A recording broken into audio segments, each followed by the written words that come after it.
ध्यान से सुनना, बहुत जगह आपके काम आएगा ये। रूल नंबर 8 पता है क्या कह रहा है? हम दो या दो से ज्यादा नाउन्स, ध्यान से सुनिएगा, जब हम दो या दो से ज्यादा नाउन्स इंग्लिश के सेंटेंस में दिखाते हैं तो कई बार तो ये अधिकार किसी एक चीज को डिस्प्ले कर रहे होते हैं और कई बार ये अधिकार एक से ज्यादा पे दिखा रहे होते हैं। यानी कि इंग्लिश कह रही है अगर इंसान बहुत सारे और अधिकार पोजेशन किसी एक पे दिखा रहे हैं तो आप एपोस्ट्रॉफी एस भी किसी एक पर ही लगाना। अगर अलग अलग नाउन पोजेशन भी अलग अलग चीजों पे दिखा रहे हैं तो आप एपोस्ट्रॉफी एस भी अलग अलग लगाना। अब इसका क्या मतलब है मैम? बड़ा कंफ्यूजिंग रूल है ये तो, देखो समझाती हूं क्या मतलब है। सपोज एग्जामिनर ने लिखा सोनूज एंड सोनियाज, आगे उसने कह दिया मदर्स आर फ्रेंड्स, जबकि लगभग सिमिलर लिखोगे नीचे ताकि आप डिफरेंस कर सकें। सोनू एंड सोनियाज, चलो सोनिया लिखा है तो नीचे भी वही लिखते हैं। Sonu and सोनियाज mother is a doctor.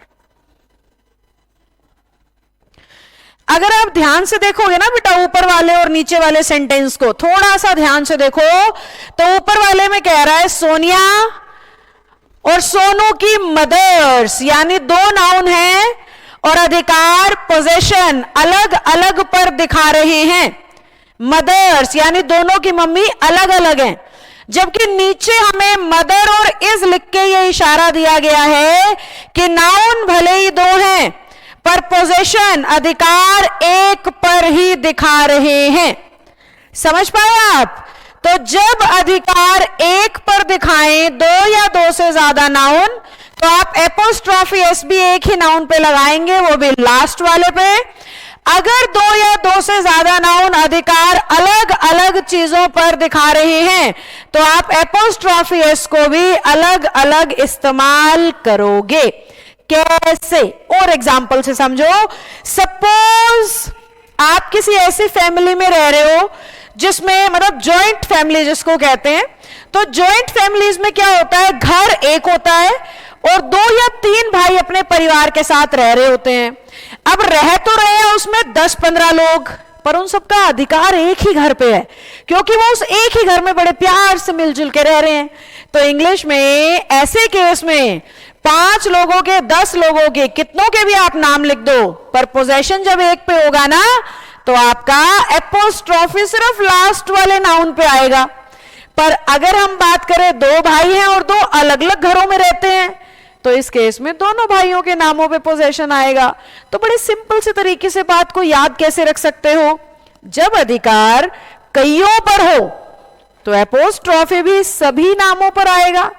अगर अधिकार किसी एक चीज पे है तो एपोस्ट्रॉफी भी एक ही नाम पे आएगा, और वो नाम कौन सा होगा? 2 में से, 3 में से, 5 में से लास्ट वाला। तो आपको बस यही तो आइडेंटिफाई करना है कि कहां पे नाम एक, कहां पे अधिकार एक और कहां पे अधिकार एक से ज्यादा। कैसे बच्चों? देखो अब हम पीडीएफ पे आते हैं।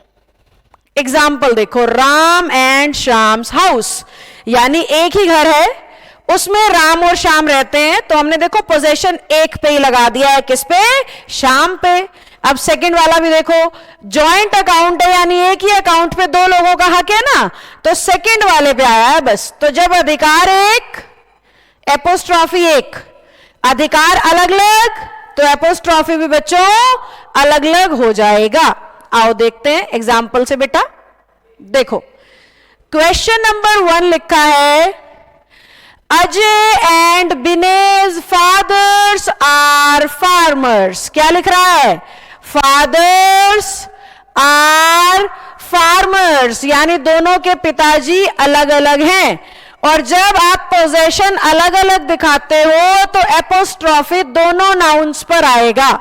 जबकि अगले क्वेश्चन में देखो राम और लक्ष्मण के तो एक ही पिताजी थे, तो नाउन भले ही दो है पर पोजेशन तो एक पे है ना। ऐसी सूरत में इंग्लिश कह रही है एपोस्ट्रॉफी बस एक ही नाउन पे लगाओ और वो भी लास्ट वाले पे।